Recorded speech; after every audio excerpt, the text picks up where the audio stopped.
আসিয়া এবার বলতেছি জীবন চলে যাবে তারপরেও আমি আসিয়া ঈমান হারাবো।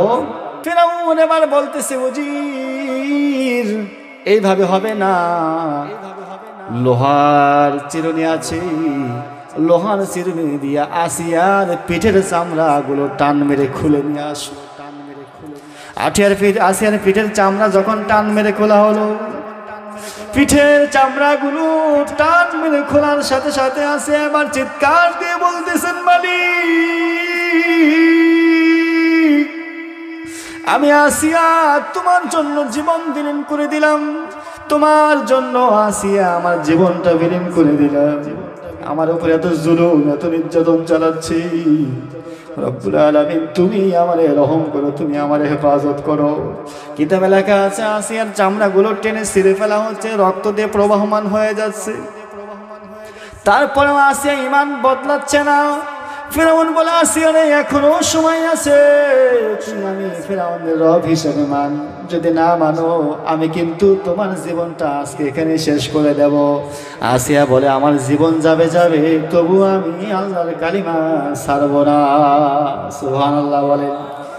এই কায়দায় হলো না, আসিয়ারে ভয় দেখানো গেল না। এবার আসিয়ার এবার মরুভূমির প্রান্তে শোয়ানো হলো।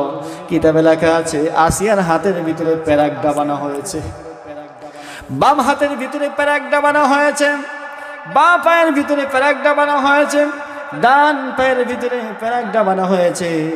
প্যারাক ডাবানোর পরে জমিনের ভিতরে দুই হাত দুই পা চারদিকে এভাবে আটকে রয়েছে। আসিয়া শুধু চোখের পানি ফালায় আল্লাহ আল্লাহ বলতে থাকে। এক পর্যায়ে ফিরআউন এবার প্যারাক নিয়ে আসিয়ার কপালের ভিতরে বিঁধবে আর বলতেছে আসিয়ার এখনো সময় আছে, তুই আমি ফিরআউনকে রব হিসাবে মেনে নে। আসিয়া বলতেছে আমার জীবন চলে যাবে, আমার জীবন চলে যাবে, কিন্তু আমি আমার আল্লাহকে ছাড়তে পারবো না। সুবহানাল্লাহ বলে। এক পর্যায়ে আসিয়ার কপালের ভিতরে প্যারাক ঢুকাবে বাবা, প্যারাক ঢুকানোর মাত্র আসিয়া দুনিয়ার জমিন থেকে বিদায় হয়ে যাবে।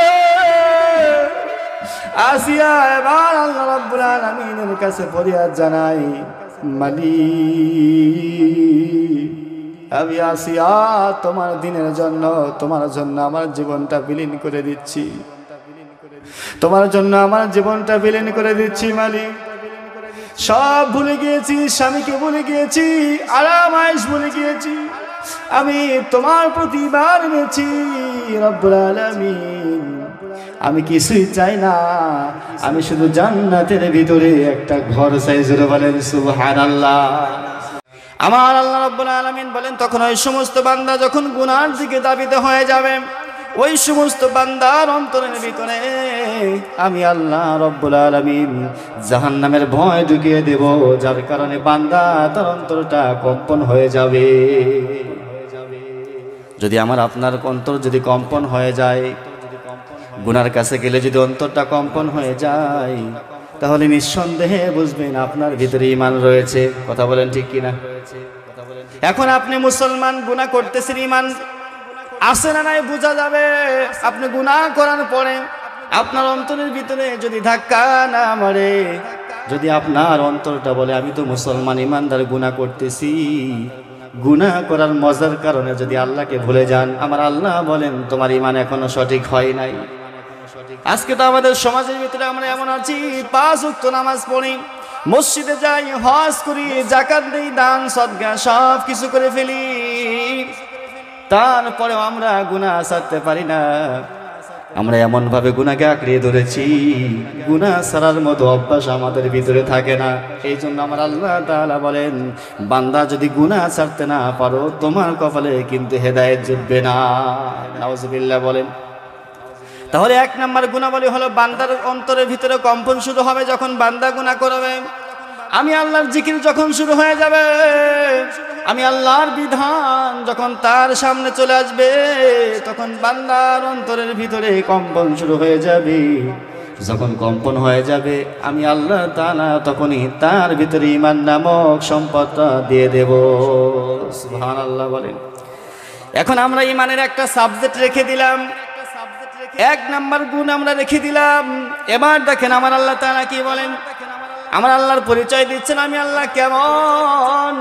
তোমরা কেমন রবের ইবাদত করো, তোমরা কেমন প্রভুর ইবাদত করো, তোমাদের প্রভুর ক্ষমতা একটু জেনে নাও।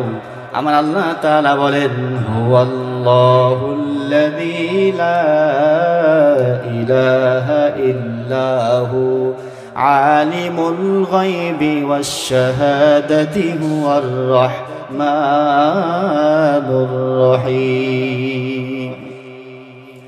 আল্লাহ রাব্বুল আলামিন বলেন, হে আমার বান্দারে ভালো করে শুনে রাখো, আমি আল্লাহ তো এমন খোদা, এমন ইলাহ, এমন সৃষ্টিকর্তা, গোটা পৃথিবীর জমিনে আমি আল্লাহর চাইতে এমন কোন খোদা আর দুনিয়ার জমিনে নাই।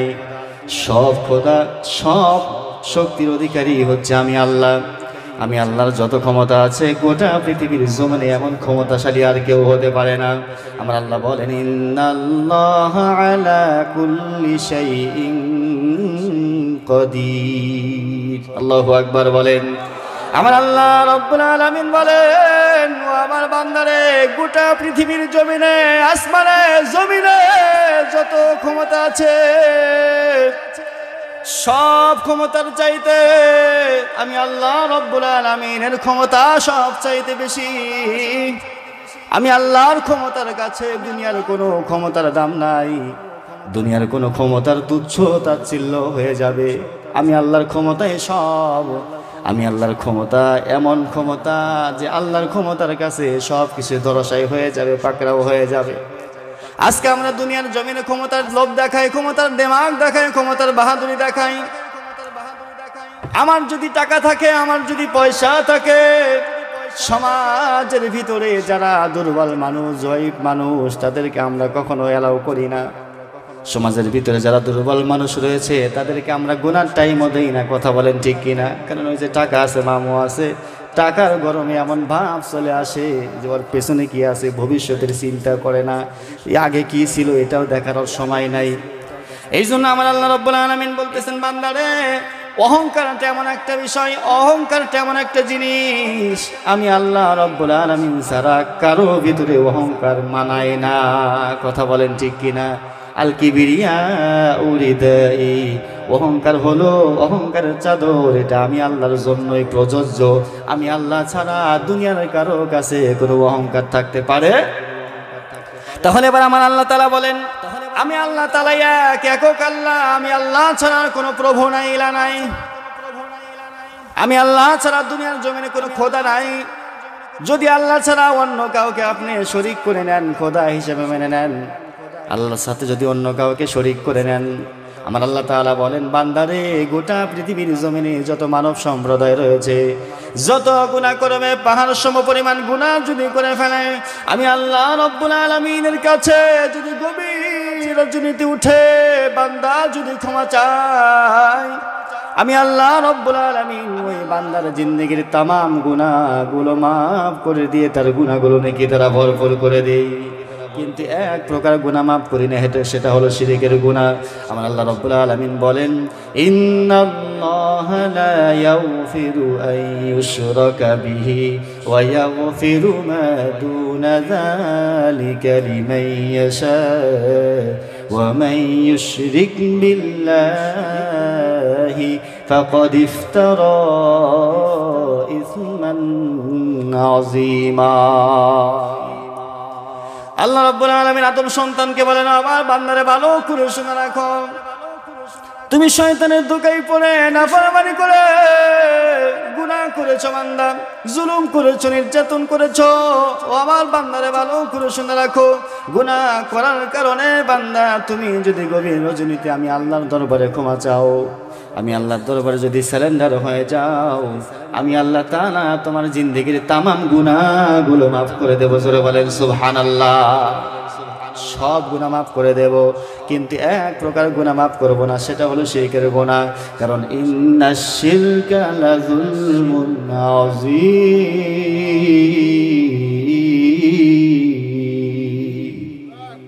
একজন বললেন আল্লাহু আকবার, আরো জোরে বলেন আল্লাহু আকবার।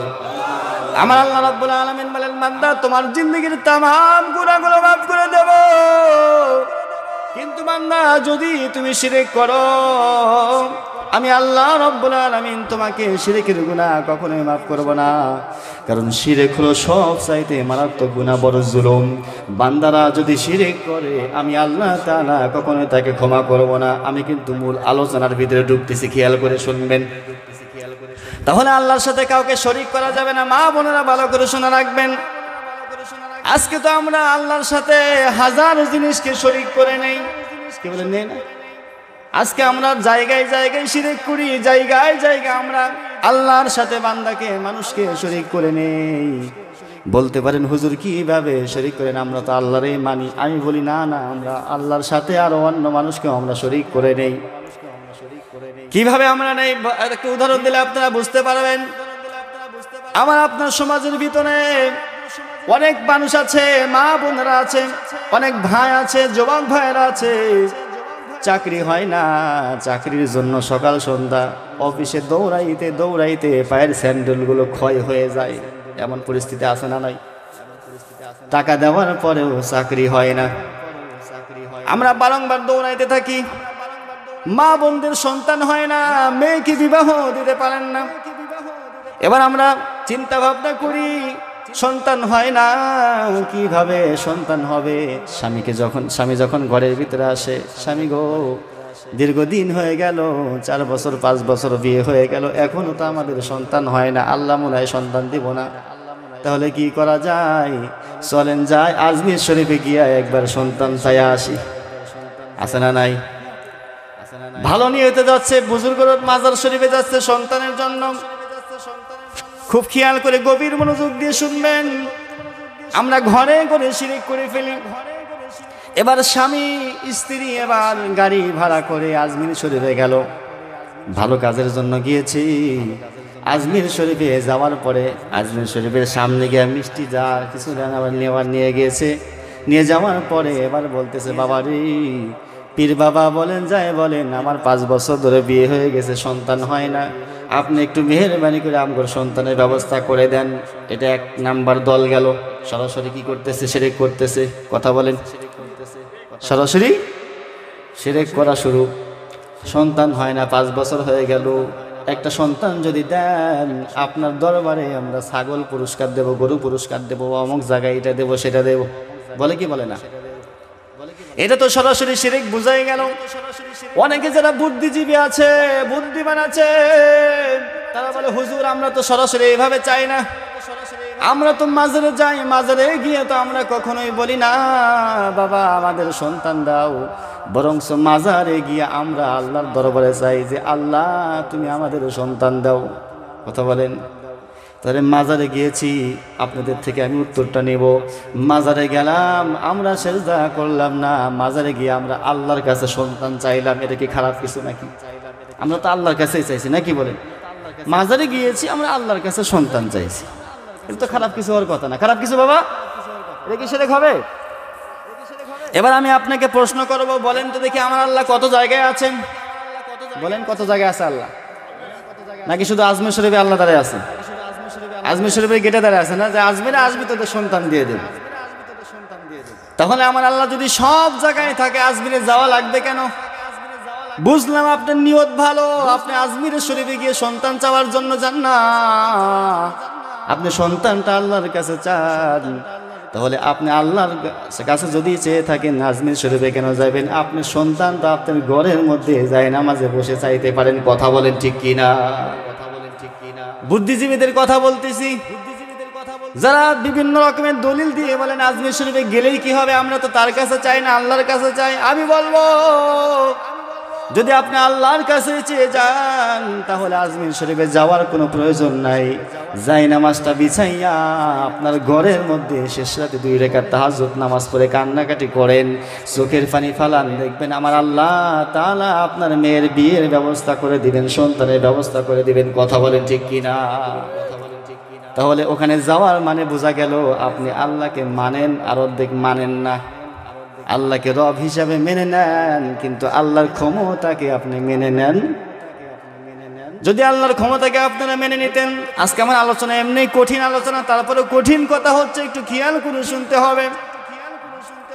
যদি আল্লাহকে মেনে নিতে চান, তাহলে আজমির শরীফ তো যাওয়ার কোনো প্রয়োজন নাই। আল্লাহর ক্ষমতা যদি বিশ্বাস করেন তাহলে যাওয়ার প্রয়োজন নাই। আপনি ঘরের ভিতরে যায় নামাজের মুসল্লায় সকল সমস্যা সমাধান করতে পারবেন কি পারবেন না? এবার দেখেন আল্লাহর ক্ষমতা কতটুকু। জাহিলিয়াতের যুগে তখন তো মূর্তি পূজা হয়ে যেত। লাত, মানাত, উজ্জা, গনাম তনাম যত কিছু আছে 360টা মূর্তির পূজা করত তারা। যখন যার সামনে যেটা পাইতো, অলৌকিক কিছু যদি পেয়ে যেত সেগুলোর পূজা করত। বিশাল বড় গাছ যদি থাকে গাছের পূজা করত, আগুন দেখলে আগুনের পূজা করত, পাহাড় দেখলে পাহাড়ের পূজা করত। মানে খোদার অভাব নাই, বুঝছেন কথা? খোদার কোনো অভাব নাই। এবার 70 বছর ধরে মূর্তির পূজা করা হয়। ইয়া সনাম, ইয়া সনাম, ইয়া সনাম, ইয়া সনাম। তার খোদার নাম হলো সনাম, মূর্তির নাম হলো সনাম। সেই মূর্তির সকালে ইয়া সনাম, ইয়া সনাম, ইয়া সনাম, দুপুরে ইয়া সনাম, ইয়া সনাম, রাত্রিবেলা ইয়া সনাম, ইয়া সনাম। এইভাবে তার মূর্তিরে ডাকতে ডাকতে একদিন 2 দিন নয়, 70 বছর পার হয়ে গেল। কয় বছর পার হয়েছে? এখনো মুসলমান হয় নাই, ইসলাম ধর্ম গ্রহণ করে নাই, কাফের মুশরিক। ইয়া সনাম, ইয়া সনাম সকাল সন্ধ্যা শুধু জপে, আল্লাহর নাম নাই না, শুধু ইয়া সনাম, ইয়া সনাম বলে ডাকে।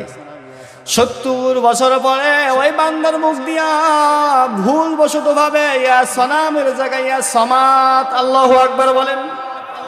ইয়া সনামের জায়গায় ইয়া সমাত, ইয়া সমাত যখন নাম উচ্চারণ হয়ে গেল,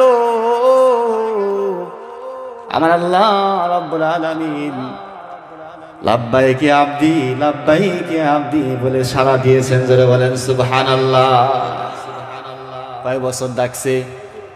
70 বছর মূর্তিরে ডাকছে ইয়া সনাম, মানে ওর খোদার নাম সনাম। ডাকে নাই, কথাও বলে নাই, দুধ খাওয়ায় তারপরেও দুধও খায় না, খাইতে পারবে। কলা দেয়, কলাও খাইতে পারে না। 70 বছর ডাকার পরে কোনো সাড়া নাই। একবার হঠাৎ করে মনের বলে একবার সমাদ বলে ডাকছে। সমাদ বলার সাথে সাথে আমার আল্লাহ তাআলা আসমান থেকে ইশারা দিয়ে সাড়া দিয়েছেন। জোরে বলেন সুবহানাল্লাহ। তখন আল্লাহ তাআলা বুঝাইতে যাচ্ছেন, আমি আল্লাহ কত দয়াময়, কত রহমানুর রহিম, আমি আল্লাহ দয়ার সাগর।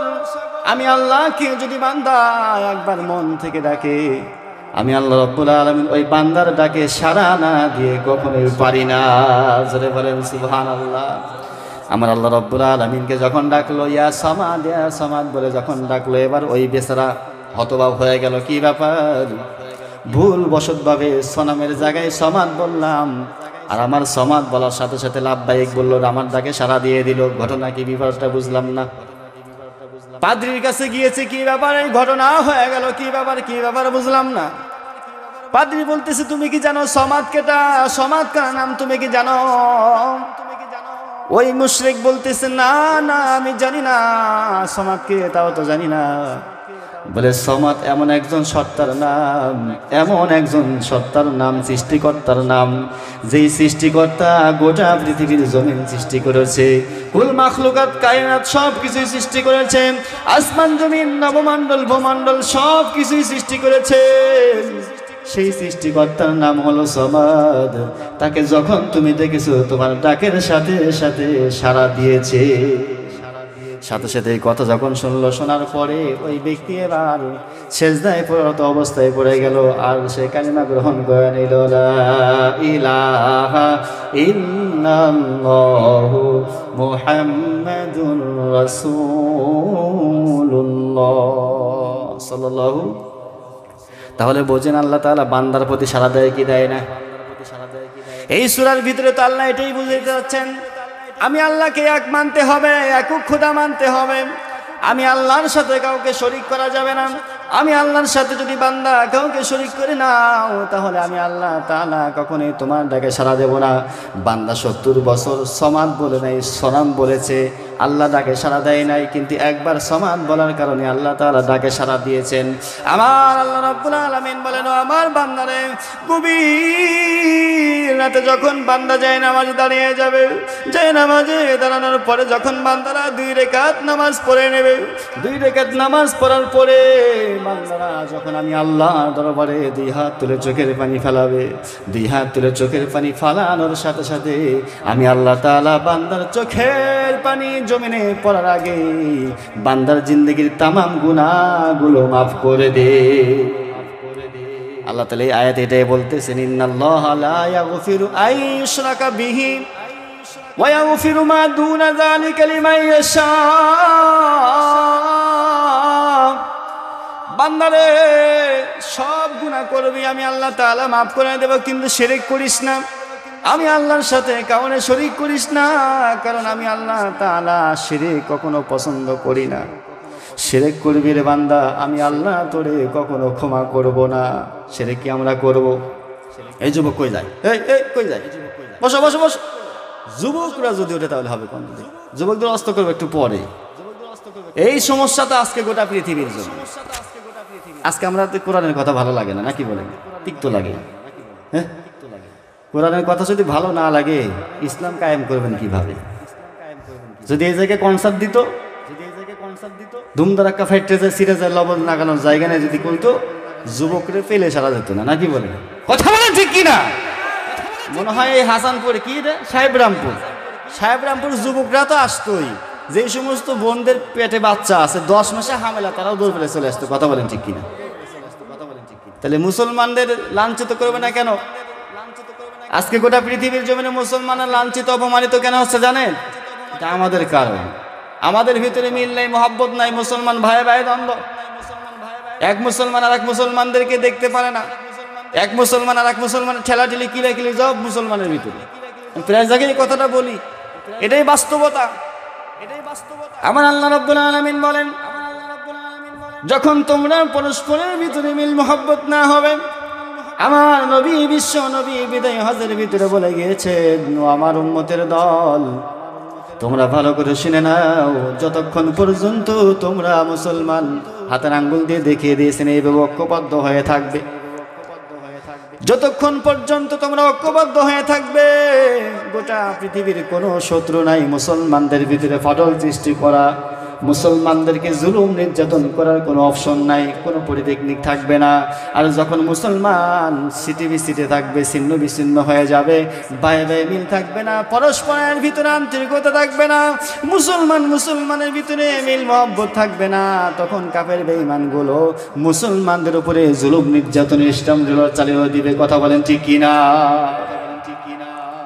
এই যে আমরা অনেক কিছুই দাবি করি, আজকে দেখেন আমরা সবাই মুসলমান, যারা লম্বা টুপি পরেন আর যারা পাঁচকল্লি টুপি, গোল টুপি, যারা পাগড়ি পরে থাকে, সবুজ পাগড়ি, হলুদ পাগড়ি, পাগড়ির মধ্যে অনেক কোয়ালিটি আছে না নাই? কথা বলেন আছে না নাই? লম্বা জামা, ফাটা পাঞ্জাবি, কত রকমের গোত্র রয়েছে। একজন জোরে আমিন বলল, একজন আস্তে আমিন বলল, একজন মিলাদ পড়লো, কিয়াম করলো, একজন করলো না। এগুলো তো চলছে এখন নাকি? আহারে, আচ্ছা বলেন তো দেখি মুসলমানের কোরআন কয়টা? কথা বলেন না বাবাজি, বুঝেন না আমার কথা? কোরআন কয়টা? আল্লাহ কয়জন? যদি কোরআন একটা হয়, আল্লাহ যদি একজন হয়, আমাদের ধর্ম কয়টা? এক ধর্ম, এক কোরআন, আল্লাহ এক, তাহলে আমাদের মাঝে এত দ্বন্দ্ব কেন, এত ভাগাভাগি কেন? এটার মানে বুঝতে হবে আমাদের মুসলমানের ভিতরে ভীমরতি ধরেছে। কথা বলেন ঠিক কিনা? যতক্ষণ পর্যন্ত মুসলমান ভীমরতির সারাতে না পারবে, ততক্ষণ পর্যন্ত গোটা পৃথিবীর মুসলমান লাঞ্ছিত, অপমানিত, অপদস্থ হবে। কথা বলেন ঠিক কিনা? গোটা পৃথিবীর মুসলমান জুলুম নির্যাতনের শিকার হবে। কথা বলেন ঠিক কিনা? এই জুলুম নির্যাতন থেকে সরতে গেলে আমাকে আপনাকে ভীমরতি থেকে বিরত থাকতে হবে। ঠেলাঠেলি গুটাগুটি বাদ দিয়ে সব মিলে মহব্বতে এক দলে আসেন, এক প্ল্যাটফর্মে আসেন। কে কিয়াম করলো, কে করলো না, কে জোরে আমিন বললো, কে আস্তে আমিন বললো, ওইগুলো ঠেলাঠেলি না করে আমরা মুসলমান, আমাদের পরিচয় আমরা ভাই ভাই। কথা বলেন। যদি গোটা পৃথিবীর মুসলমান এই স্লোগান তুলতো, যে যাই করো করো, কিন্তু আমরা মুসলমান, আমাদের সব শেষে আমরা মুসলমান ঐক্যবদ্ধ হয়ে এক ভাই ভাই হয়ে আমরা থাকবো, তাহলে গোটা পৃথিবীর কোনো বেঈমানগুলো মুসলমানদেরকে জুলুম নির্যাতন করতে পারতো না।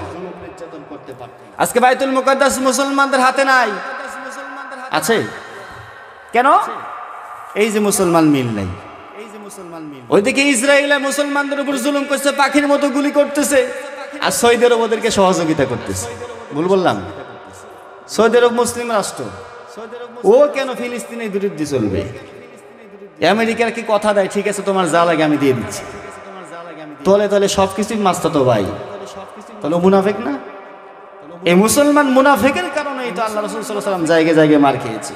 মুসলমানরা লাঞ্ছিত হচ্ছে, যতক্ষণ পর্যন্ত ধানের চাউলের মতো ছাকনা দিয়ে না শেখা পর্যন্ত মুনাফিক না সরাবে, ততক্ষণ পর্যন্ত মুসলমান কখনো বিজয় অর্জন করতে পারে না। আজকে দেখেন, এই ভারতবর্ষের কথা বলি, খেয়াল করে শোনেন, এই ভারতবর্ষের কথাই বলি ভাইয়ারা, যদি আমরা মুসলমান ঐক্যবদ্ধ থাকতাম, মুসলমান যদি এক প্ল্যাটফর্মে আসতাম, তাহলে বাবরি মসজিদ রাম মন্দির হতো না। কথা বলেন ঠিক কিনা? আদিনা মসজিদে লিঙ্গ পাওয়া যেত না, জ্ঞানবাবী মসজিদে অনেক কিছু পাওয়া যেত না। এটা পাওয়ার কারণ হলো আজকে আমরা গোটা পৃথিবীর মুসলমান মিল নাই। এই সুযোগে তারা বুঝতেছে, এই সুযোগটা কাজে লাগাতে হবে। মুসলমান শুনে রাখেন, শুধু মসজিদ দখল করার চিন্তা চেতনা নয়, আল্লাহ রাসূল সাল্লাল্লাহু আলাইহি ওয়াসাল্লাম ১৫০০ বছর পূর্বে ভবিষ্যৎবাণী করে গিয়েছেন, এইভাবেই মুসলমানদেরকে ধূলিসাৎ করা হবে, মুসলমানদের উপরে জুলুম নির্যাতন চালু করা হবে। যতক্ষণ পর্যন্ত মুসলমান ঐক্যবদ্ধ না হবে, এক প্ল্যাটফর্মে না আসবে, ততক্ষণ পর্যন্ত মুসলমান কখনো জয়লাভ করতে পারবে না। একজন তো বলেছে আভি তো শুরু হ্যায়, কেবল তো শুরু, আরো তো বহুত মসজিদ বাকি আছে। আপনারা নিউজ দেখেছেন কিনা জানি না, দিল্লির একজন বলেছে যে কেবল তো শুরু, আরো তো অনেক কিছু বাকি আছে, কেবল তো মসজিদ দখল চলছে। মনে রাখেন, যদি মুসলমানের ভিতরে এইভাবে দ্বন্দ্ব হয়, হিংসা হিংসি ওই হানাহানি হয়ে দূরত্ব বজায় রাখেন, পরস্পরে যদি মিল মহব্বত না হন, কে সুন্নি কে ওহাবি কে দেওবন্দি কে আলিয়া কে খারিজা, এগুলো যদি আপনারা ভুলে গিয়ে যদি আপনারা ঐক্যবদ্ধ না হন, সামনে কপালে আরো খারাপ আছে। বলে গেলাম, লিখে রাখেন, আরো খারাপ আছে। এখন তো মাথায় টুপি পড়তে পারতেছেন, নামাজের মুসল্লি দাঁড়াইতে পারতেছেন মসজিদে গিয়ে, তখন মাথায় টুপি পরারও অবস্থা থাকবে না, আল্লাহু আকবার ধ্বনিও দিতে পারবেন না, মসজিদে যাওয়ারও অবস্থা থাকবে না। কথা বলেন ঠিক কিনা? এখনো নমুনা দেখা যাচ্ছে বিভিন্ন জায়গায় জয় শ্রীরাম না বললে খবর আছে। ভুল বললাম? আপনাদের ইন্ডিয়ার কথাই বলতেছি, গুজরাটে কিছু কিছু জায়গা আছে দেখেন, জোর করে জয় শ্রীরাম বলানো হচ্ছে, অথচ কোন ধর্মই কোন ধর্মকে আঘাত করতে চায়। আমাদের ইসলাম ধর্ম এমন কিছু শিখিয়ে দিয়েছেন, সব ধর্মকে আমরা ভালোবাসি, নাকি বলেন? সব ধর্মকে শ্রদ্ধা করি, আমাদের রাসূল করেছেন, আল্লাহ করতে বলেছেন।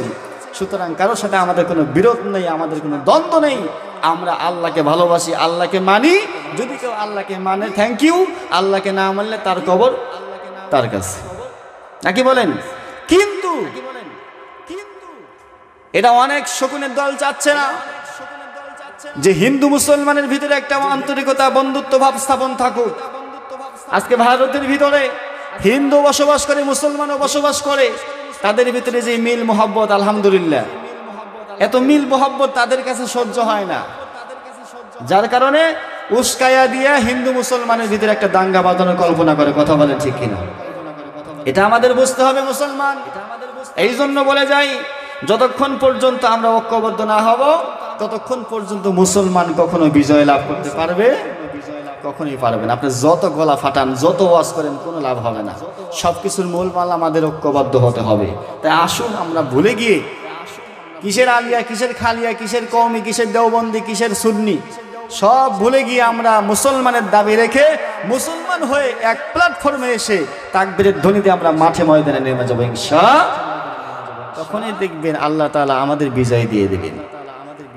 আল্লাহ রাব্বুল আলামিন বলেন, হাযা বায়ানুল লিন-নাসি ওয়া হুদাও ওয়া মাউইযাতুল লিল মুত্তাকিন। আমি আল্লাহ রাব্বুল আলামিন গোটা পৃথিবীর জমিনে মহাগ্রন্থ আল কোরআন নাজিল করেছি বান্দা তোমাদের জন্য ওয়াজ স্বরূপ, নসিহত স্বরূপ। বান্দারা কোরআন পড়বে, কোরআন মানবে, কোরআন অনুযায়ী নিজের জীবন গঠন করবে, তাহলে আমি আল্লাহ রাব্বুল আলামিন তোমাদের জন্য বিজয় নিশ্চিত করে দিয়ে দিলাম। যারা বলেন সুবহানাল্লাহ। এখন আমরা যদি কোরআন মানতে যাই, কোরআন মানতে গেলে বাধা চলে আসবে, বিপদ চলে আসবে, ঘর থেকে বের হয়ে যেতে হবে, অনেক হামলা মামলা চলে আসবে। হামলা মামলা আসার পরেও জীবনেও কিন্তু কোরআন ছাড়া যাবে না। কথা বলেন ঠিক কিনা? যদি কোরআন ছেড়ে দেন তাহলে জীবনেও আপনি ইমানদার হতে পারবেন না। আল্লাহর নবীর সাহাবা হযরত আবু বকর এখন ইসলাম ধর্ম গ্রহণ করেন নাই। হযরত আবু বকর সম্ভ্রান্ত ফ্যামিলির সন্তান, সম্ভ্রান্ত পরিবারের লোক। আরবের ভিতরে তার টাকা পয়সার কোনো অভাব ছিল না, বন্ধু বান্ধব সব কিছুই ছিল। হযরত আবু বকরের বন্ধুরা বলতেছে, কি ব্যাপার আবু বকর, তোমার সাথে যেই ব্যক্তিটা ঘোরাফেরা করে আব্দুল্লাহ ইবনে মুহাম্মদ, সে কিন্তু আমাদের মূর্তির ব্যাপারে নানান ধরনের কথা বলে, আমাদের ধর্ম নিয়ে অনেক কথা বলে, এটা আমরা মেনে নিতে পারি না। তোমাদের মুহাম্মদকে বলো যাতে করে সে আমাদের কাছে কালিমার দাওয়াত নিয়ে না আসে। আবু বকর বলতেছেন, কেন, কি হয়েছে, কি ব্যাপার? কাফির বেঈমানগুলো বলতেছে, আবু বকর, মুহাম্মদ আমাদেরকে বলেন আমি আল্লাহ তাআলার পাঠানো পয়গম্বর, আমার আল্লাহ এক, তোমরা আল্লাহর প্রতি ঈমান আনো, আমি নবীকে তোমরা রাসূল হিসাবে মেনে নাও, তাহলে তোমরা জান্নাতে চলে যাইবা। আমরা কিন্তু সহ্য করতে পারি না, তোমার মুহাম্মদকে বলবা আমাদের যেন কখনো ইসলামের দাওয়াত দিতে না আসে। তখন আবু বকরের সাথে আমার নবী বিশ্বনবী সবসময় ঘোরাফেরা করতেন। এখন আবু বকর ইসলাম ধর্ম গ্রহণ করেন নাই, কিন্তু অন্তর থেকে আমার নবীরে মহব্বত করতো, ভালোবাসতো। এই জন্য ভালোবাসতো, মক্কার ভিতরে আমার নবীর আল আমিন উপাধি দিয়েছেন কারা? আল্লাহ দিয়েছেন। কি দিয়েছেন? কাফেররাই উপাধি দিয়েছেন আল আমিন বলে। মুহাম্মাদের মতো ভালো মানুষ মক্কার জমিনে আর কেউ হতে পারে না। সুতরাং মুহাম্মদ একজন সত্যবাদী মানুষ, মুহাম্মদরে ভালোবাসা আমাদের দায়িত্ব। যখন মুহাম্মদ কালিমার দাওয়াত যখন দেওয়া শুরু করে দিল, কাফের বেঈমানগুলো তখন মুহাম্মাদের শত্রু হয়ে গেল। এবার আবু বকরকে বলেন, বন্ধু, তোমার বন্ধুকে বলবা আমাদের কাছে যেন ইসলামের দাওয়াত নিয়ে না আসে। আবু বকর বলতেছে, কেন, কি হয়েছে? বলতেছে, মুহাম্মাদের নাকি আল্লাহ নবী হিসেবে পাঠিয়ে দিয়েছে, মুহাম্মাদের আল্লাহ নাকি এক, মুহাম্মাদের আল্লাহ নাকি তাদেরকে জান্নাত জাহান্নামে নিয়ে যাবে, জান্নাতে নিয়ে যাবে, যদি না মানে জাহান্নামে চলে যাবে। আমাদের তো এটা বিশ্বাস হয় না, 360টির মূর্তি আমরা পূজা করি, আমাদের কোনো ডাকে সাড়া দেয় না, কিন্তু মুহাম্মাদের এক খোদা, সে কিভাবে সাড়া দিবে আমরা এটা বুঝতে পারি না, বোঝার কোনো দরকারও নাই, এক কথা আমাদের কাছে যেন দাওয়াত নিয়ে না আসে। আবু বকর বলতেছে, তাই নাকি, এই কথা বলেছে? বলে, হ্যাঁ বলেছে। তাহলে ভালো করে শুনে রাখো, মুহাম্মদ যদি বলে থাকে আমি সত্য নবী, আল্লাহর কসম করে বলি মুহাম্মদ সত্য নবী, এটার ভিতরে কোনো সন্দেহ নাই। সুবহানাল্লাহ বললেন না? সুবহানাল্লাহ বললেই তো সওয়াব, জোরে বলেন সুবহানাল্লাহ। আবু বকর ইসলাম ধর্ম গ্রহণ করেছে? করে নাই। যদি মুহাম্মদ সত্য নবী দাবি করে তাহলে সত্য নবী যা। সুবহানাল্লাহ বলেন। এই কথা বলার পরে আবু বকর রাগান্বিত হয়ে চলে আসলেন, নবীজির দরবারে এসে বলেন, ইয়া রাসূলুল্লাহ, ইয়া হাবিবাল্লাহ,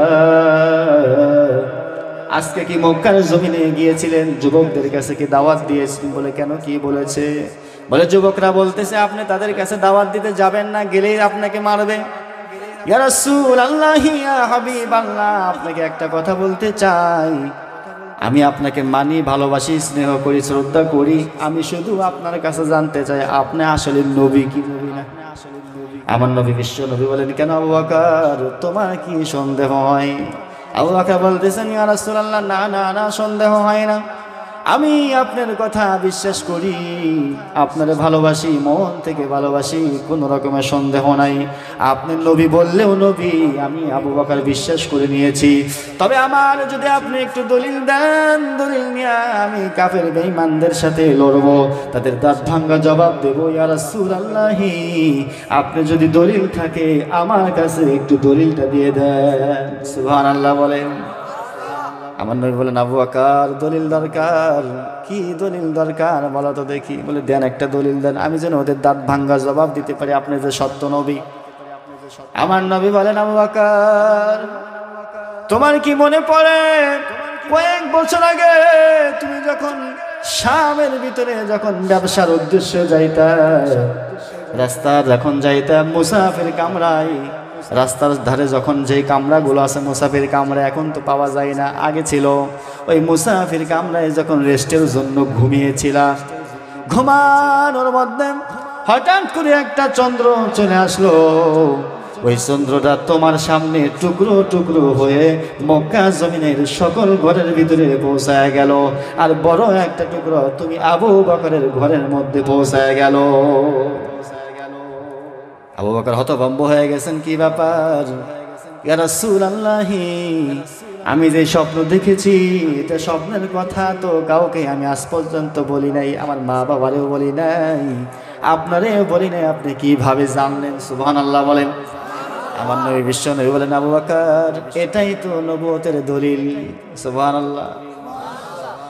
আমার নবী বিশ্ব নবী বলেন, আমি আল্লাহর নবী, যার কারণে আমার আল্লাহ তাআলা জানায়া দিয়েছেন আবু বকর তুমি সেই রাত্রিতে ঘুমিয়েছিলাম, ঘুমানোর কারণে সূর্য যখন চন্দ্র যখন দিবাক হয়ে গেল, টুকরো টুকরো হয়ে গেল, টুকরো টুকরো হয়ে তোমার ঘরে গেল, অন্য অন্য ঘরে গেল, তোমার ঘরে বেশি, এটার মানে তো তোমাকে বুঝতে হবে। এবার আবু বকর বললেন, ইয়া রাসূলুল্লাহ স্টপ থাকেন, আমার বোঝার বাকি নাই, আমি এবার বলি বিস্তারিত কি হয়েছিল। আবু বকর বলেন, ইয়া রাসূলুল্লাহ ইয়া হাবিবাল্লাহ, আমি সেই দিন যখন সূর্যটা দেখলাম, দেখার পরে এবার ওই শামের ভিতরে সবচাইতে বড় পাদ্রী যিনি ছিলেন তার কাছে গেলাম। তার কাছে যাওয়ার পরে বললাম, এ পাদ্রী, আমি একটা স্বপ্ন দেখেছি, স্বপ্নের ব্যাখ্যা করে দিতে হবে। পাদ্রী আমাকে দেখার পরে আমার নাম ধরে বলতেছেন, আবু বকর, আহলান সাহলান মারহাবান বিকা ইয়া আবু বকর। আমি হতভম্ব হয়ে গেলাম, জীবনেও পাদ্রীকে দেখি নাই, তার সাথে আমি কোনোদিন কথাও বলি নাই, সে আমার নামটা কিভাবে জানে? আশ্চর্য লাগার কথা না? পাদ্রী বলতেছে, আবু বকর মোবারক হোক তোমার সফরটা। এবার আবু বকর বলেন, কি ব্যাপার, তুমি আমার নামটা জানো কিভাবে? পাদ্রী বলে, শুধু তোমার নাম আমি জানি না, তোমার সব কিছুই জানি, বসো আমি বলি। তুমি আমার কাছে একটা স্বপ্নের ব্যাখ্যা নিয়ে, তুমি স্বপ্নের ভিতরে সূর্য দেখেছো, সূর্যটা টুকরো টুকরো হয়ে মক্কার জমিনের প্রতিটি ঘরের ভিতরে গিয়েছে, আর বড় টুকরোটা তুমি আবু বকরের ঘরে গিয়েছে, কথা বলো ঠিক কিনা? এই কথা বলার পর আবু বকর হতভম্ব হয়ে গেল, কি ব্যাপার, এই কথা আপনিও জানেন, কারণটা কি? আবু বকর বলতেছেন, কি ব্যাপার বুঝতে পারলাম না, বিস্তারিত বলেন।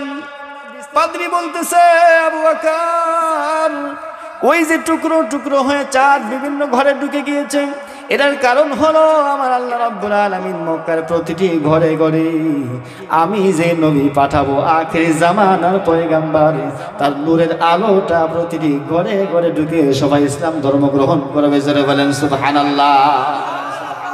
আর ওই যে বড় টুকরাটুকু দেখলা, এই বড় টুকরা তুমি আবু বকরের ঘরে যাওয়ার কারণ হলো আমার নবী বিশ্ব নবী মুহাম্মদুর রাসূলুল্লাহ, তুমি আবু বকরের নিকট লোক হয়ে যাবে, একদম কাছের লোক হয়ে যাবে। এই কথা বলার পরে আবু বকর বলতেছেন, মোবারক হোক মোবারক হোক। ইয়া রাসূলুল্লাহ, পাদ্রী আমাকে সেই দিন বলার পরে আমি খুঁজেছি সেই মুহাম্মদ ইবনে আব্দুল্লাহ কে হবে, কিন্তু মুহাম্মদ রে আমি পাই নাই, শুধু মুহাম্মদ রে তালাশ করেছি কিন্তু পাই নাই। যখন আমি বুঝতে পারলাম আপনি মনে হয় মুহাম্মদ ইবনে আব্দুল্লাহ, সেই দিন থেকে আমি আপনার সাথে ভালোবাসার বন্ধনটা শুরু করেছি। ইয়া রাসূলুল্লাহ, আমার বুঝার বাকি নাই, আপনি যে নবী এটার ভিতরে কোনো রকমের সন্দেহ নাই, আমার দলিল নেওয়া হয়ে গেছে। সুবহানাল্লাহ বলেন। এবার আবু বকর বলতেছেন, ঠিক আছে ইয়া রাসূলুল্লাহ, আমি এই মুহূর্তে তাদের সামনে যাব, আমি দাওয়াত দিয়ে দেব, তাদেরকে বলবো আমার নবী নবী নবী নবী হওয়ার ভিতরে কোনো সন্দেহ নাই। আমার নবী বিশ্ব নবী বলেন, আবু বকর তুমি তো আমার থেকে অনেক কিছু জানতে চাইলে, এবার আমি তোমার কাছে একটা কথা বলবো, সেটা হলো আমি চাই তুমি ইসলাম ধর্ম গ্রহণ করে তারপরে দাওয়াত দিতে যাও। আবু বকর বলতেছেন, ইয়া রাসূলুল্লাহ, আমি ইসলাম ধর্ম গ্রহণ করব, কোনো সন্দেহ নাই, আপনার মতো মানুষ, আপনার মতো নবী যে আমাকে বলেছে ইসলাম ধর্ম গ্রহণ করার জন্য, আমি আবু বকর ধন্য, আমার কালিমা পড়ায়া মুসলমান বানায়া দেন, লা ইলাহা ইল্লাল্লাহু মুহাম্মাদুর রাসূলুল্লাহ। আবু বকর মুসলমান হয়ে গেল। এবার দাঁড়ায় বলতেছেন, ইয়া রাসূলুল্লাহ ইয়া হাবিবাল্লাহ, আমি আর দেরি করব না, আমি তাদের কাছে দাওয়াত নিয়ে যাব। এবার হযরত আবু বকর দাওয়াত নিয়ে গেলেন কাফের বেঈমানদের কাছে। ওই যুবকদের কাছে বলল, যুবক, আমার নবী বিশ্ব নবী, সত্য নবী, নবী সত্য, এটার ভিতরে কোনো সন্দেহ নাই। সুতরাং তোমরা ইসলাম ধর্ম গ্রহণ করো, কালিমার দাওয়াত নিয়ে নাও, নবীকে নবী হিসেবে মানো, নবীর খোদা আমার খোদাকে তোমরা এক হিসেবে মেনে নাও। এক হিসেবে মানলেই তোমরা জান্নাতে যাবি, আর যদি না মানো তাহলে তোমরা জান্নাতে যেতে পারবে না। এই কথা বলার পরে যুবকগুলো আবু বকরের উপরে চড়াও হয়ে গেল। কি ব্যাপার আবু বকর, তোমারে অনেক ভালোবাসি, সম্ভ্রান্ত ফ্যামিলির লোক, তুমি সম্ভ্রান্ত ফ্যামিলির সন্তান, তোমারে ভালোবাসি বিধায় কিন্তু তোমারে ছেড়ে দেব না। আর একবার যদি মুহাম্মাদের কথা বলো তাহলে কিন্তু আমরা কখনোই মেনে নেব না। সুতরাং মুহাম্মাদের কথা বলা যাবে না, আমরা কখনো সহ্য করতে পারবো না। আবু বকর দাঁড়িয়ে গেল। যুবক, ভালো করে শুনে নাও, মুহাম্মাদের কথা বলবো, কোরআনের কথা বলবো, আল্লাহর কথা বলবো, ইসলামের কথা বলবো, জীবন চলে যাবে, কিন্তু আবু বকর কখনোই মাথা নত করবে না। সুবহানাল্লাহ বলে। আবু বকর মাথা নত করার লোক না। এই কথা যখন বলল, একজন যুবক দৌড়ে এসে আবু বকরের কলারটা ধরলো। খেয়াল করে শুনবেন, আবু বকরের কলার ধরার পরে কলারটা ধরে একটা ঘুষি দিল। একটা ঘুষি দেওয়ার পরে আবু বকর জমিনে পড়ে গেল। জমিনে পড়ে যাওয়ার পরে আবু বকর বেহুশ হয়ে গেল। বেহুশ হয়ে যাওয়ার পরে আবার আরেকজন যুবক আবু বকরকে উঠাইয়া আর একটা ঘুষি দিল। এইভাবে আবু বকরকে মারতে মারতে বেহুশ করে ফেললো। আবু বকর জমিনে পড়ে গেছি, জমিনে পড়ে হুঁশ নাই, বেহুশ হয়ে পড়ে আছে পাগলের মতো। আর এক যুবক দৌড়ে এসে পায়ের খড়ম নিয়ে, এখনকার জুতা তো চামড়ার জুতা, তখন তো চামড়ার জুতা ছিল না, কাঠের খড়ম ছিল। অনেক মুরব্বী বাবাজিরা হয়তো দেখেছেন। ওই কাঠের খড়ম দিয়া আবু বকরের মাথার উপরে কপালে এমন জোরে আঘাত করলো, কপালটা ফেটে ফিলকি দিয়া রক্ত বের হয়ে গেল। ফিলকিতে রক্ত বের হওয়ার পরে আবু বকরের মুখটা রক্তাক্ত হয়ে গেছে। আবু বকর বেহুশ হয়ে পড়ে আছে। ওইদিকে আবু বকরের ফ্যামিলি শুনতে পারলো আবু বকরকে আঘাত করেছে, নির্যাতন করেছে। সবাই দৌড়ে চলে আসলো। ভাই বেরাত রাত্রে স্বজন চলে এসে দেখে আবু বকর বেহুশ হয়ে আছে, বেহুশ হয়ে পড়ে আছে। 3 দিন যাবৎ হুঁশ ফেরে নাই। আবু বকর মা এবার আবু বকরের কাছে গিয়ে বসলো 1 গ্লাস পানি পান করানোর জন্য। হুঁশ ফিরে আসছে, পান করানোর জন্য যখন গেল, যাওয়ার পর আবু বকর বলতেছেন, আম্মা জান পানি আমি খাবো না। কেন পানি খাবে না? আম্মা জান বলেন তো দেখি, আমার নবী মুহাম্মদুর রাসূলুল্লাহ কি অবস্থা, কেমন আছে? আমার নবী বিশ্ব নবীরে কাফের বেঈমানগুলো আঘাত করেছে কিনা আমার জানা নাই। আমার নবী সুস্থ আছে কিনা আমার কাছে আগে বলেন। আবু বকরের মা বলতেছেন, বাবারে, কে মুহাম্মদ, কে আব্দুল্লাহ ইবনে মুহাম্মদ, আমার চাইতে কি আব্দুল্লাহ ইবনে মুহাম্মদ তোর কাছে দামি হয়ে গেল? আবু বকর বলে, আম্মা জান, গোটা পৃথিবীর যত সম্পদ আছে, আমি আবু বকরের কাছে আমার নবী বিশ্ব নবীর চেহারাটা অনেক দামি। সুবহানাল্লাহ বলেন। আমার নবীরে যখন আমি দেখি, আমি আবু বকরের ক্ষুধাটা মিটে যায়, আবু বকরের ক্ষুধা থাকে না। আমার নবী কেমন আছে, কি অবস্থায় আছে, একটু আমারে বলে দাও। হযরত আবু বকর রক্তমাখা মুখ নিয়ে নবীর সামনে চলে গেল। ইয়া রাসূলুল্লাহ, ইয়া হাবিবাল্লাহ, আপনার আবু বকর আপনার কাছে চলে এসেছে। ইয়া রাসূলুল্লাহ, বলেন তো দেখি, আমি আবু বকরকে আমার আল্লাহ কবুল করবনি?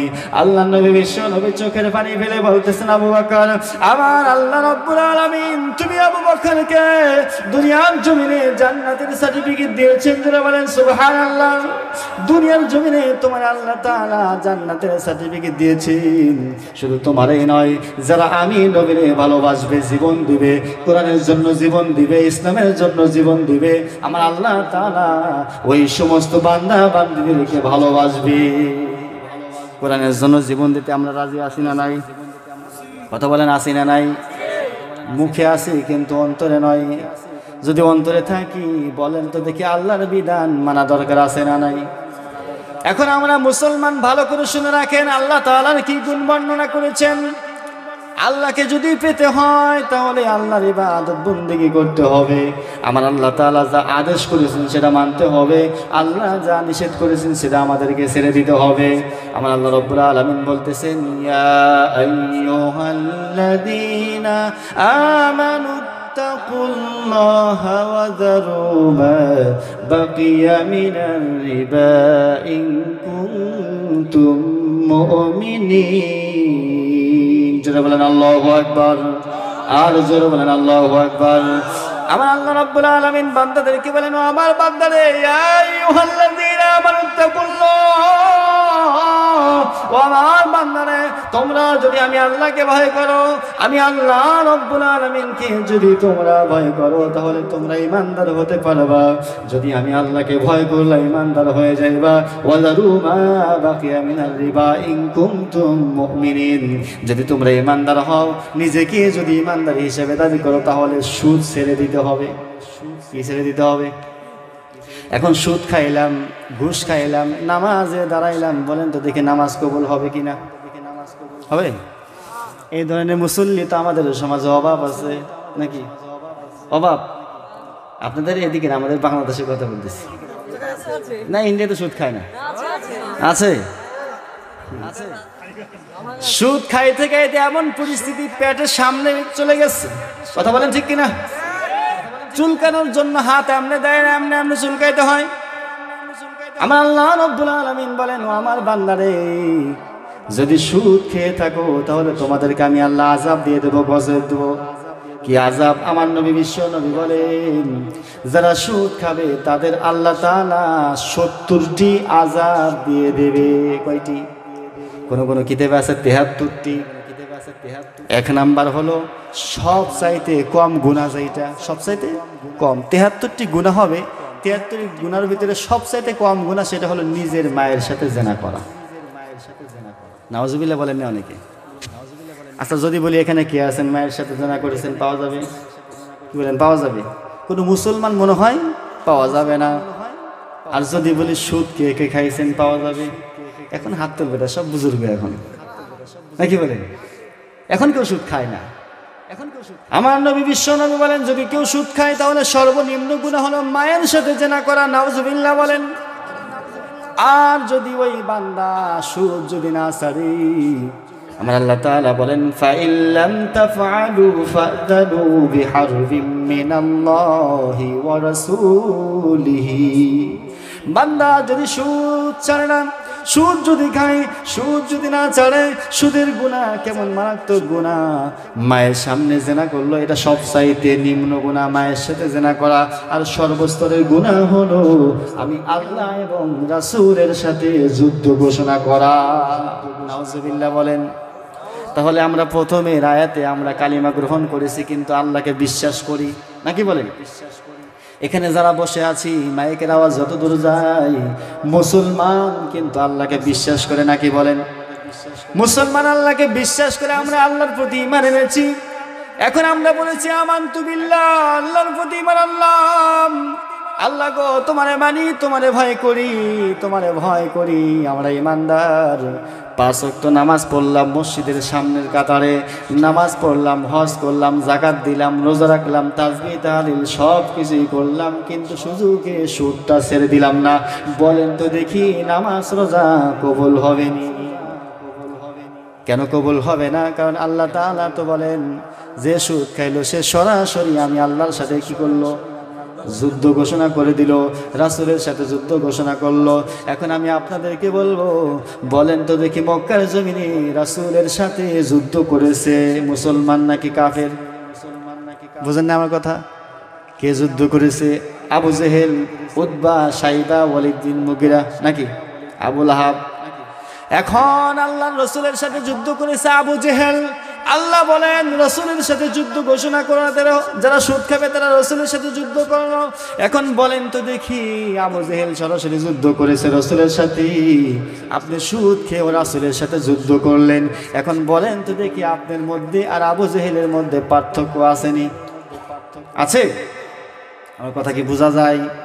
তাহলে যদি সুদ খান, ইমানদার হিসাবে কখনোই বলতে পারবেন না নামাজ পড়লেও লাভ হবে না, আপনি সরাসরি জাহান্নামের ভিতরে চলে যাবে। সুদ খাওয়া যাবে। যদি আপনি আল্লাহর সাথে যুদ্ধ ঘোষণা করেন, আপনার কি পরিস্থিতি হবে? আল্লাহর সাথে যুদ্ধ ঘোষণা করেছিল নমরুদ, মাথা মোটা নমরুদ যুদ্ধ ঘোষণা করেছিল। যুদ্ধ ঘোষণা করার কারণে আল্লাহ তাআলা দেখা দিয়েছেন, ও আমার বান্দারে, যেই সমস্ত বান্দারা, যেই সমস্ত কুলাঙ্গার গুলো আমি আল্লাহর সাথে যুদ্ধ করতে চাই, আমি আল্লাহ তাআলা তাদেরকে ল্যাংড়া মাছি দিয়া দুনিয়ার জমিন থেকে বিদায় করে দেই। কথা বলেন ঠিক কিনা? আল্লাহ তাআলা ল্যাংড়া মশাদের দুনিয়ার জমিন থেকে বিদায় করে দিয়েছে। নজির আছে না নাই? নীল নদের ভিতরে ডুবাইয়া ফেরাউনের মতো এত ক্ষমতাশীল, এত পাওয়ারফুল সরকার, পাওয়ারফুল প্রেসিডেন্ট রে নীল নদের ভিতরে ডুবাইয়া কাদা খাওয়াইয়া দুনিয়ার জমিন থেকে বিদায় করেছে, কি করেন নাই? তাহলে আমার আল্লাহ বলেন, যারা আমার সাথে যুদ্ধ ঘোষণা করবে খবরদার ভাব মতো কইরো, আমি আল্লাহ রাব্বুল আলামিন তোমার জন্য হাসরের মাঠে কিন্তু আরশের নিচে ছায়া দেব না, বরঞ্চ তোমার জন্য আমি আল্লাহ তাআলা জাহান্নাম বাজেট করে রেখেছি। জোরে বলেন নাউজুবিল্লাহ। আবার নবী বিশ্ব নবী মেরাজের রাত্রে যখন গিয়েছিলেন, জান্নাত দেখেছেন, জাহান্নাম দেখেছেন। জাহান্নামের ভিতরে নবী গিয়ে দেখেন যেই সমস্ত মানুষগুলো জাহান্নামের ভিতরে পড়েছে, জাহান্নামের অগ্নিকুণ্ডের ভিতরে আছে, তাদের এত বড় বড় প্যাট, বড় বড় প্যাটগুলো লম্বা লম্বা, এক একটা প্যাট 5 তলা 6 তলা বিল্ডিং এর মতো। কয়তলা?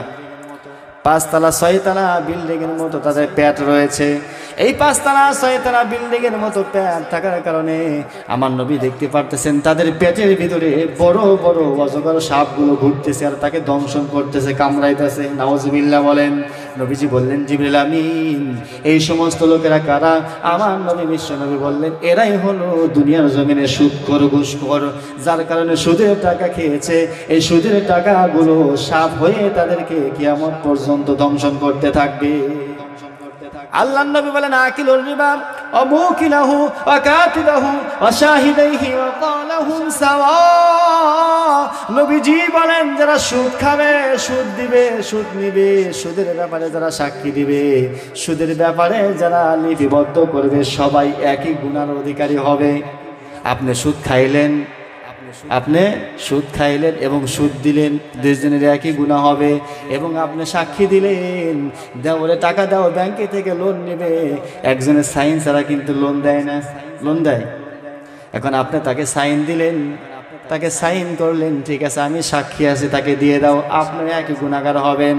আবার ব্যাংকের কর্মকর্তা যারা, যে সমস্ত ব্যাংকে সুদ গ্রহণ করা হয়, এনজিও যেগুলো আছে, কিস্তি যেগুলো আছে, ওগুলো যদি আপনি করেন, খাতায় লেখা হয় কি হয় না? কি বলেন? খাতা লেখা হয় না? কিস্তি উঠাতে যায় না? যদি সুদ হয়, লোন অবশ্যই সুদ হয়ে যাবে। আসেনি এখানে?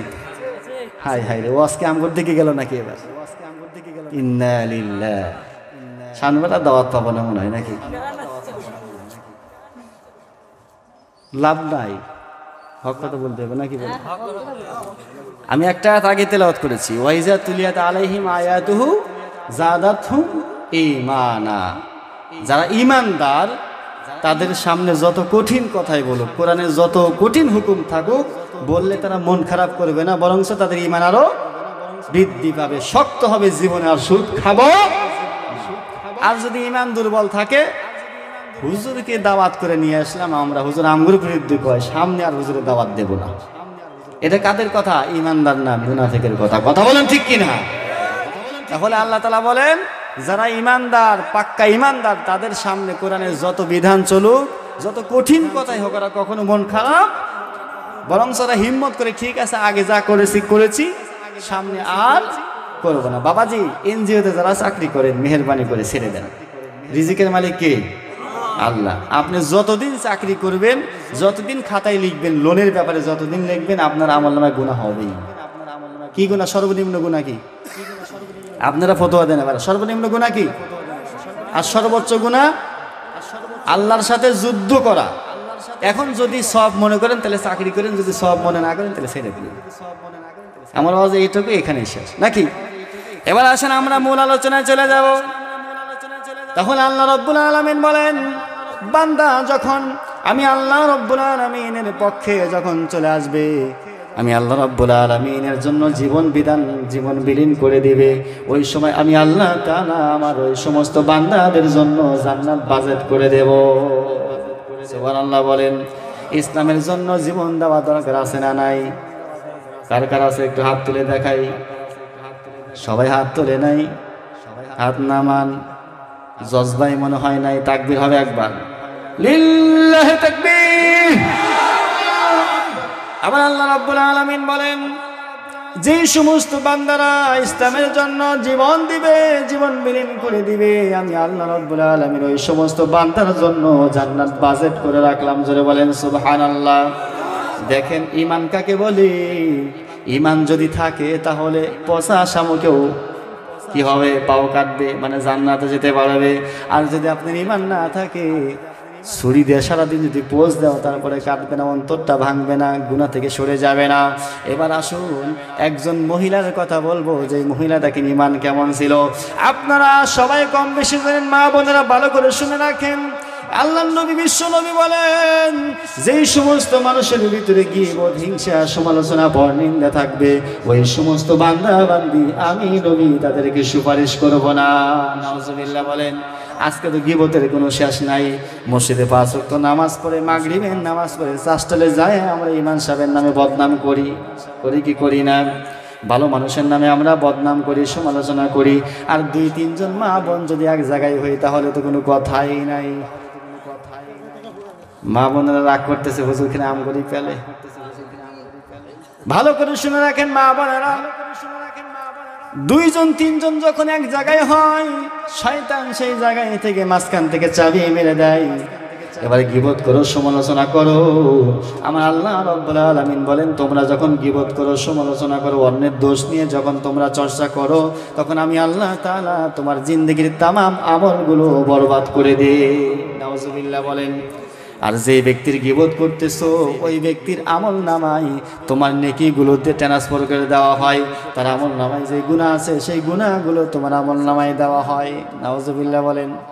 যারা বুদ্ধিমান মানুষ তারা কখনো গীবত করে না, সমালোচনা করে না। আপনি যার নামে গীবত করতেছেন, ওর যত গুনাহ আছে আপনার আমল নামায় চলে আসবে।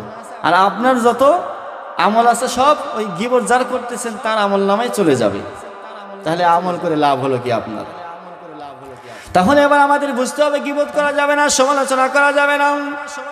আমার আল্লাহ রাব্বুল আলামিনের পয়গম্বর বলেন, আমি নবীরে যদি ভালোবাসো, একটা হাদিস পাঠ করেছিলাম, তারাকতু ফীকুম আমরাইন, যদি আমি তোমাদের নিকটে 2টি জিনিস রেখে গেলাম, এই 2টি জিনিস যদি তোমরা মান্য করতে পারো, যদি তোমরা গ্রহণ করে নাও, আঁকড়িয়ে ধরো, তাহলে আমি নবী কথা দিলাম জীবনেও তোমরা গোমরাহ হবে না। জোরে বলেন সুবহানাল্লাহ।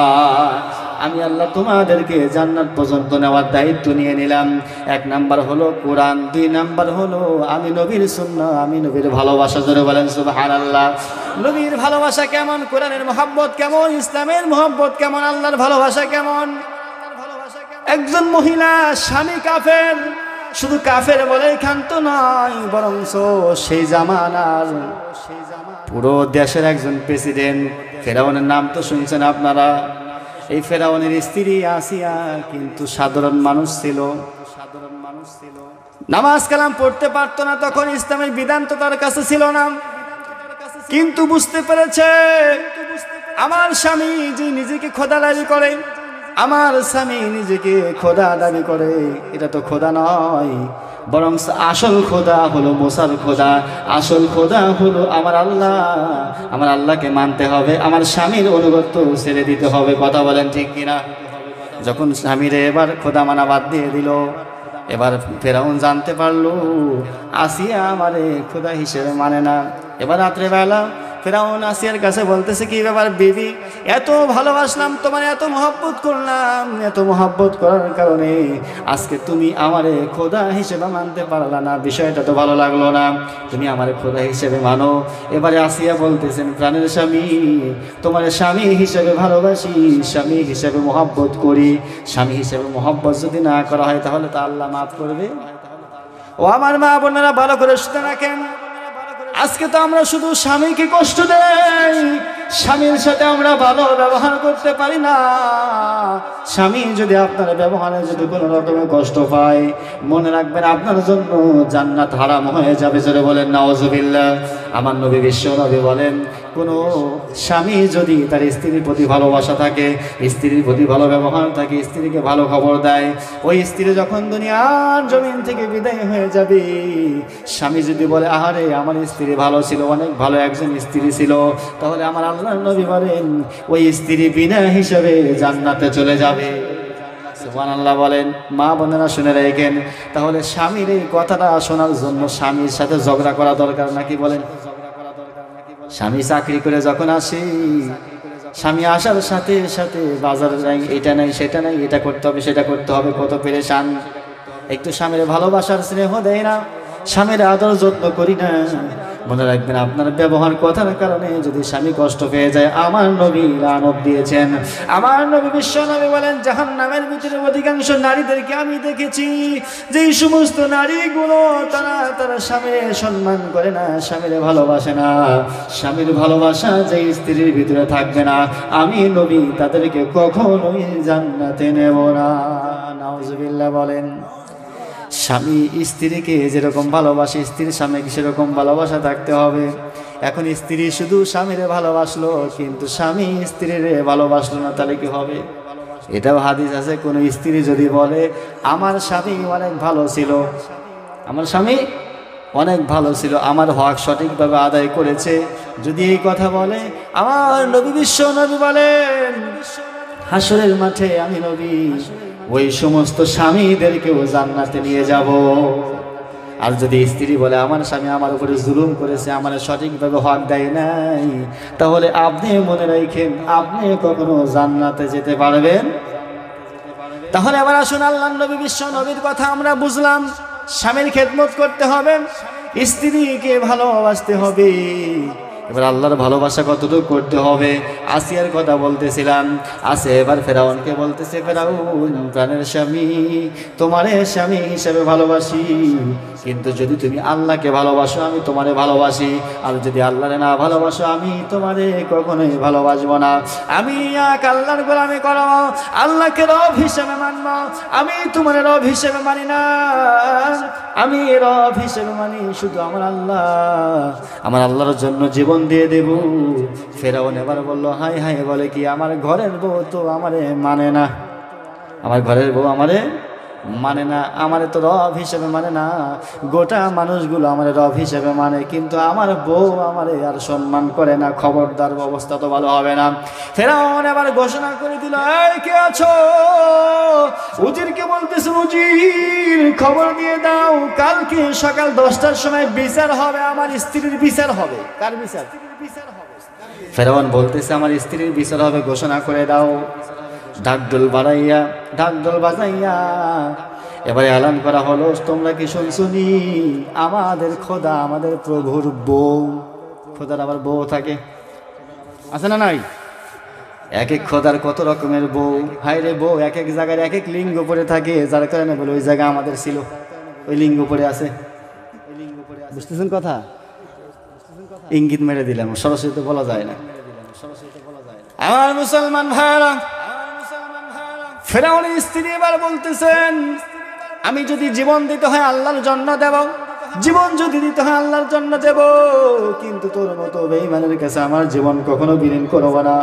ফেরাউন বলে, তোমারে এত ভালোবাসি, মেহেরবানি করিয়া তুমি একবার আমার খোদা হিসেবে মেনে নাও।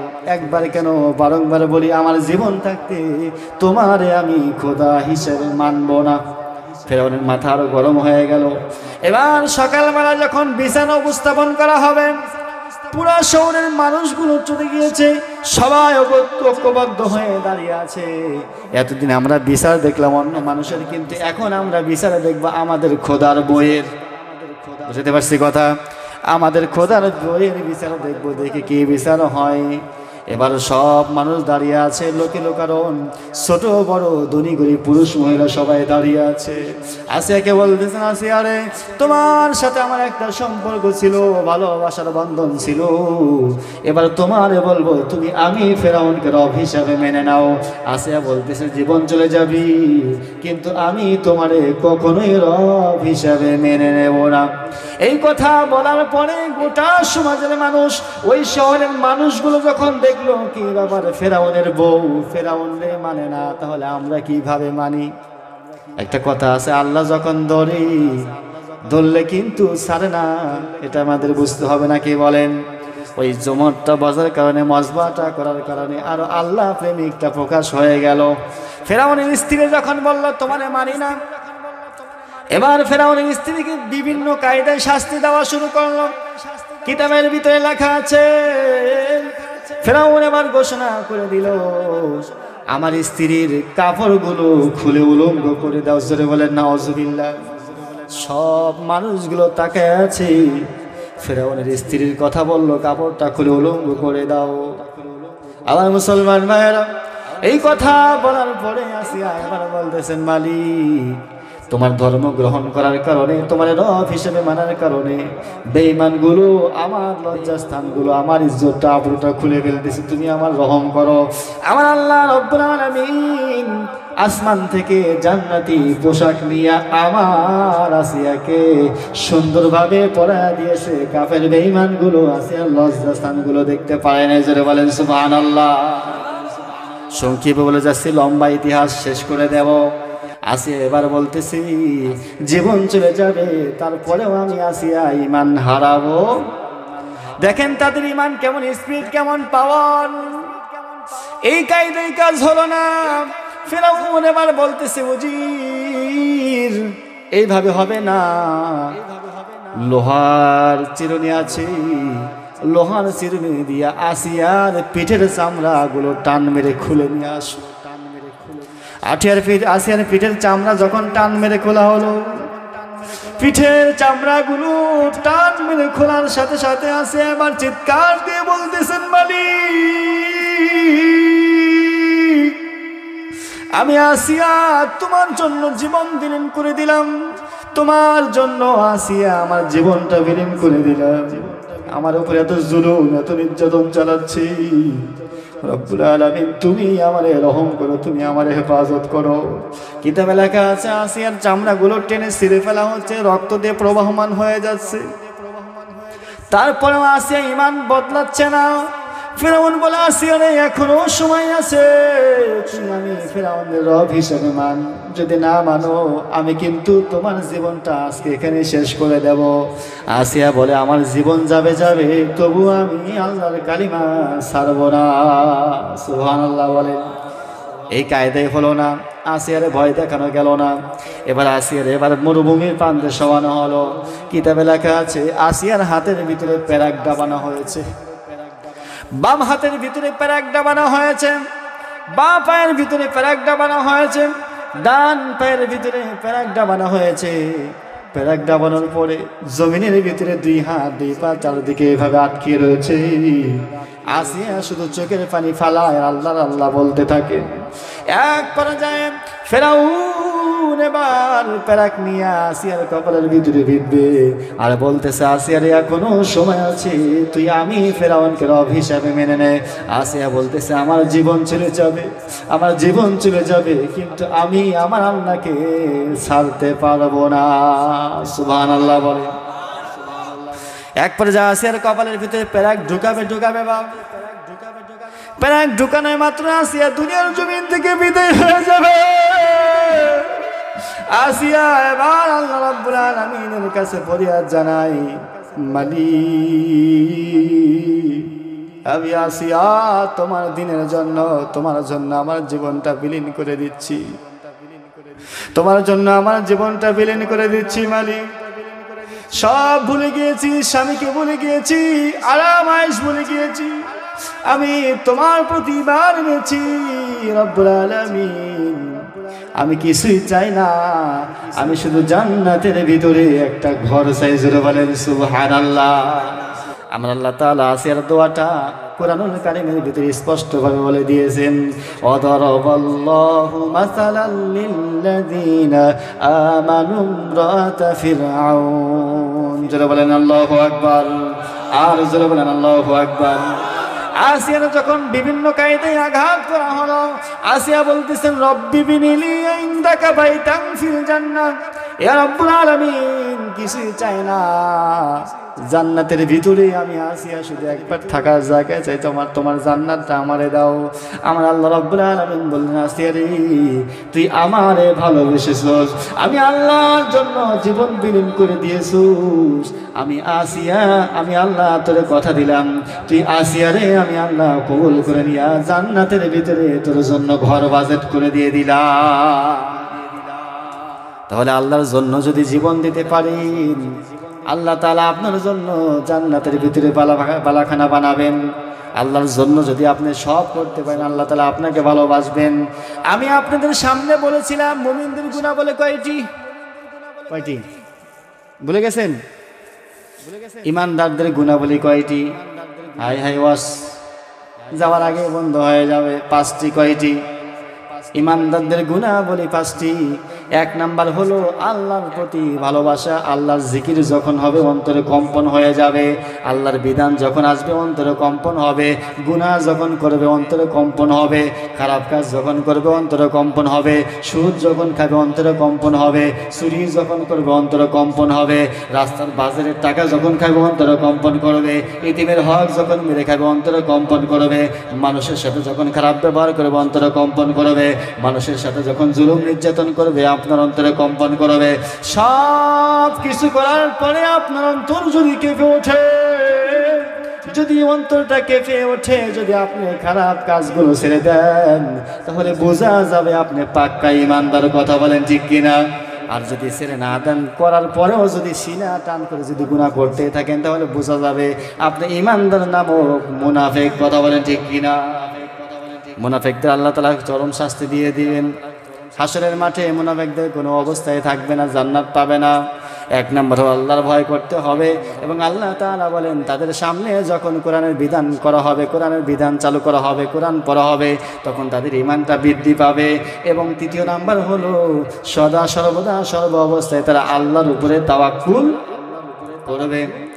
আমার আল্লাহ রাব্বুল আলামিন ঈমানদারদের একটা বৈশিষ্ট্য করেছেন, আল্লাযীনা ইউকিমুনাস সালাহ, বান্দারা নামাজ প্রতিষ্ঠা করবে। যদি নামাজ কায়েম করেন, নামাজ যদি পড়েন, নামাজ যদি পড়ানোর ব্যবস্থা করেন, আপনি নামাজ পড়লেন, আপনার সংসারের সকলকে নামাজ পড়ানোর জন্য ব্যবস্থা করলেন, আমার আল্লাহ তাআলা বলেন আমি আল্লাহ তাআলা তখনই ওই সমস্ত বান্দার ভিতরে ঈমানি জজবা বাড়ায় দেই।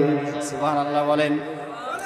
আপনি নামাজ পড়লেন, আপনার সন্তান নামাজ পড়লো না, নামাজ পড়ানোর জন্য বললেন না, আপনার স্ত্রী পর্দায় থাকে না, বেপর্দায় চলে, আপনি পর্দার কথা বললেন না, আপনার মায়া মেকআপ লাগাইয়া লিপস্টিক লাগাইয়া রাস্তার ভিতরে উলঙ্গ ভাবে ঘুরে যুবকদেরকে আকৃষ্ট করার জন্য গত বছর বলেছিলাম, মনে আসেনি? সূরা নূরের তাফসিরে বলেছিলাম, আপনি মুরব্বী হওয়ার পরেও আপনার মেয়েরে পর্দায় রাখলেন না। মা বোনেরা ভালো করে শুনে রাখো, আপনি যদি আপনার মেয়েদেরকে পর্দায় না রাখেন, কাল কিয়ামতের মাঠে আমার আল্লাহ আপনাকে সর্বপ্রথম ধরবে। আপনার মেয়েরা তো আযাব দিবে, আপনাকে আরো আযাব দিবে। তুমি তো তোমার ফ্যামিলি মেম্বার ছিল, তোমার ফ্যামিলিকে তুমি ঠিক করো নাই।